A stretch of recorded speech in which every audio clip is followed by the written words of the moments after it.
Dans l'actualité d'aujourd'hui, un imam corrige une journaliste de France Info qui dit des fake news sur la religion musulmane. Macron s'en prend à CNews en poussant l'Arcom à prendre de plus lourdes sanctions envers la chaîne. Pour finir, Raphaël Glucksmann critique vivement Mélenchon. Une séquence à ne pas manquer à la fin de cette vidéo. On démarre avec la séquence de l'imam Mohamed Bajrafil, qui corrige une journaliste cherchant à discréditer une fois de plus la religion musulmane. Regardez. Que vous, lorsque vous faites des prêches, lorsque vous rencontrez vos fidèles, vous leur dites, voilà ce que dit l'islam. On peut peut-être pas s'adapter, enfin se plier complètement à toutes les règles de l'islam littéral qu'on trouve dans le Coran. Il y a aussi les valeurs de la République. Est-ce que vous expliquez ça à vos fidèles? Vous savez, madame, ce qui est parfois difficile, c'est que quand on parle, on n'a pas l'impression d'être entendu. Je l'ai dit dans les colonnes d'un journal français, je le citerai, le Nouvel Obs, que la France appliquait plus la charia que tous les autres pays musulmans. Et c'est ça. Là, vous y allez peut-être un peu fort quand même, non? Parce qu'on l'applique pas. Pardonnez-moi, mais on l'applique pas en France. Parce que vous êtes mal informée, madame. Et c'est ce qui est regrettable dans tout cela. Et je m'en porte responsable, comme beaucoup, parmi les personnes qui font que justement on comprend mal l'islam.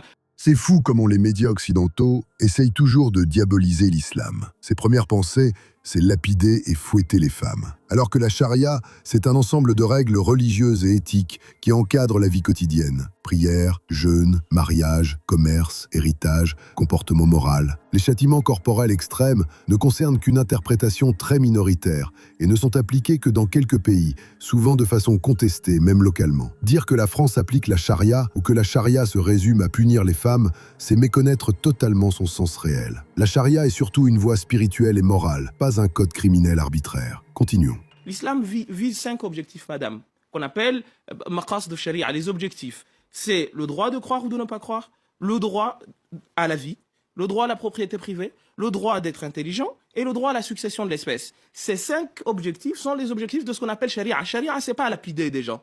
C'est autre chose, ça. C'est un point de jurisprudence sur 1 200 000 questions de droit musulman. Et on a voulu aujourd'hui, parce qu'il y a des actes barbares qui sont commis par des fous, qu'il faut appeler ainsi, réduire la charia à la lapidation, etc. Et sincèrement, je vous pose la question. Si c'est les 5 finalités de l'islam, dites-moi un pays qui se veut musulman, qui les respecte ou qui veut les atteindre autant que la France. Je vous dis, il n'y en a pas un seul. Sauf que, encore une fois, quand on parle, on dit les choses, des fois, on a l'impression qu'on ne veut pas nous entendre. Et au fond, on ne veut entendre que ce dont on a envie. Mais vous voyez, vous me dites, vous y allez fort parce que vous dites que charia, c'est lapidé. Parce qu'encore une fois, les choses vous ont été mal présentées et malheureusement, vous n'avez pas été chercher l'information là où il faudrait. Si on prend le temps de comprendre le fond, le discours n'est pas complètement dénué de sens. La charia n'est pas seulement un code religieux. C'est avant tout un ensemble de principes éthiques et sociaux. Et certains de ces principes existent déjà, sous une forme différente, dans des sociétés comme la France. Par exemple, la justice est un concept central en islam. La charia insiste sur l'équité, le respect des droits et la protection des plus vulnérables. De la même manière, la France a construit un système judiciaire qui garantit l'égalité devant la loi, le droit à un procès équitable et la protection des citoyens contre les abus. Autre exemple, la charia valorise l'idée de soutenir les plus démunis. Dans la société française, on retrouve ce principe à travers les aides sociales, les allocations, les bourses scolaires et même les politiques de santé publique. L'État s'assure que chacun ait une chance minimum de vivre dignement et de participer à la société, exactement dans l'esprit de ce que la charia appelle la solidarité et la justice sociale. Enfin, l'islam insiste sur la notion de chance et d'accès équitable à la vie sociale. Et c'est exactement ce que cherchent à garantir les principes républicains français. L'éducation pour tous, le droit au travail, le logement et la protection contre les discriminations.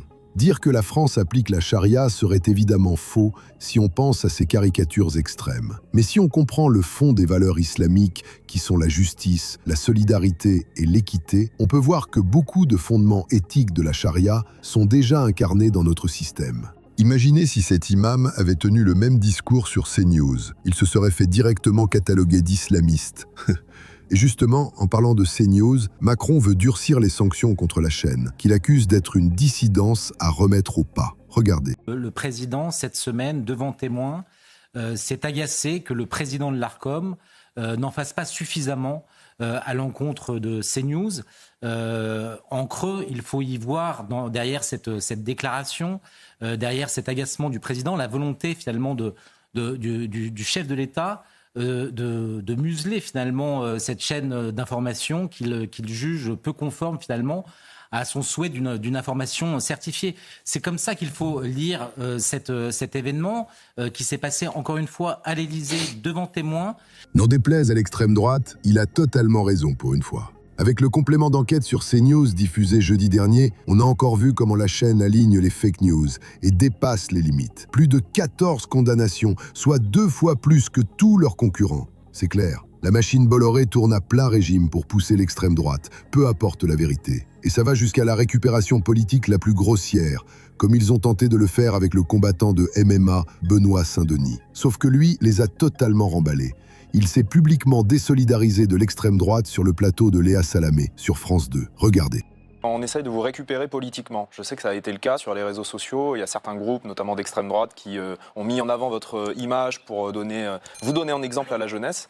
Ça a mis du temps avant d'être capable de dire clairement je suis un patriote, j'ai l'amour des miens, mais je suis clairement pas nationaliste et je suis pas politisé. Et ça met du temps à être capable de faire face à ça, parce que moi, à la base, quand j'étais force spéciale, on me demandait de la discrétion. Ils le savent tout aussi bien que moi. Quand on demande la discrétion, c'est-à-dire que moi, avant 2013, j'existais pas sur Facebook, j'existais pas sur Instagram, j'existais sur aucun réseau social. Et du jour au lendemain, il a fallu pour ma carrière de combattant professionnel passer de l'ombre à la lumière, entre guillemets. Les fachos d'extrême droite en PLS. Ils ont essayé par tous les moyens de le récupérer politiquement. Exactement la même stratégie qu'avec Thibaut InShape. Il a suffi qu'il mette un drapeau français dans sa salle et, comme par magie, l'extrême droite a essayé de le récupérer politiquement. À un moment donné, faut arrêter. Le patriotisme, c'est pas un monopole. Et afficher un drapeau ne fait pas de toi un militant d'extrême droite. Et surtout, la politique n'a rien à faire là-dedans. Le sport, c'est censé briser les barrières, rassembler, créer du respect mutuel. Mais non, même là, ils arrivent à injecter leur propagande, à récupérer tout ce qui bouge, à vouloir coller leur étiquette partout. Franchement, ça devient épuisant. Sinon, sur BFM, on a Raphaël Glucksmann qui, sans le vouloir, a fini par faire l'éloge de Bardella. Regardez. Le côté « je sors le drapeau pour lutter contre l'extrême droite », aujourd'hui, ça ne fonctionne plus. Mais parce qu'on a laissé la France à Jordan Bardella. Je veux dire, moi, partout en France, quand je vais dans des usines, dans des fermes, et qu'on discute de politique de fond, sur le protectionnisme économique, sur la politique industrielle, sur la réforme de la PAC, de la politique agricole commune, eh bien, je vois des gens qui sont d'accord avec les propositions qu'on porte, mais qui me disent à la fin, très souvent, mais vous savez, moi, de toute façon, je vous aime bien, vous avez l'air d'être un mec bien, vous avez des propositions qui sont intéressantes pour nous, mais moi, de toute façon, c'est Jordan. Et je leur dis, mais pourquoi alors? Pourquoi c'est Jordan Bardella? Et ils me répondent, mais parce que lui, au moins, il aime la France. Il tourne sa veste chaque jour. Comment vous voulez faire confiance à cet homme? Il n'a pas de face. Il ne faut jamais oublier qu'il avait demandé à ne pas voter LFI. Puis il s'est allié à eux pour continuer d'exister. C'est ce que j'appelle n'avoir aucune conviction. Et un gars sans conviction n'a pas à diriger un pays. Dans la suite de la séquence, il critique Mélenchon en disant qu'il n'y aura jamais d'accord avec la LFI. Et cet homme se dit de gauche. Regardez. J'ai été très clair. Je peux le répéter 1 million de fois. Il n'y aura jamais d'accord avec la France Insoumise ou avec Jean-Luc Mélenchon. Non mais je vais vous le dire, je vois bien ce qu'il y a derrière votre question. C'est si jamais il est face à l'extrême droite... Voilà, mais vous avez devancé l'action. Voilà, non mais donc je peux vous devancer. Je voterai contre l'extrême droite quoi qu'il arrive. Mais maintenant, moi je vais vous dire une chose. Il ne sera pas face à l'extrême droite au 2e tour. Je vais vous le dire. Déjà parce que de toute façon, s'il est face à l'extrême droite au 2e tour, peu importe mon vote, il perdra. C'est ce que vous aussi aujourd'hui vous perdez, mais c'est ce que disent les sondages aussi. Pas dans les mêmes proportions. Il perd davantage que vous. Oui. Non mais enfin, vraiment davantage. Oui. Mais c'est pas ça l'enjeu. L'enjeu, il ne sera pas au second tour. Qu'est-ce qui vous fait dire ça? Mais parce qu'il y aura une mobilisation d'une gauche qui est, j'en suis convaincu, majoritaire chez les électrices et les électeurs de gauche. Une gauche démocrate, sans compromission. Une gauche pro-européenne, écologique, sociale, qui ne brutalise pas le débat public et qui ne flirte pas avec les thèmes les pires. Donc moi, ce que je vous dis, une chose très simple, c'est qu'en fait, nous pourrons être la digue qui fait face à l'extrême droite. Mais pour ça, il faut qu'on se mette au travail et qu'on assume sérieusement nos responsabilités. Mais pour qui il se prend? Le PS est fini depuis Hollande, et voilà qu'il s'impose comme le représentant, le sauveur de la gauche, alors que Mélenchon a écrasé tous les autres partis de gauche lors des dernières élections. En plus, La LFI n'a jamais laissé entendre qu'il y avait un accord avec le PS. Et au lieu de s'en prendre à ses vrais ennemis politiques, il les félicite en disant qu'ils aiment vraiment la France, pendant que ceux de son propre bord, il les critique ouvertement devant tout le monde. Ce type est un infiltré.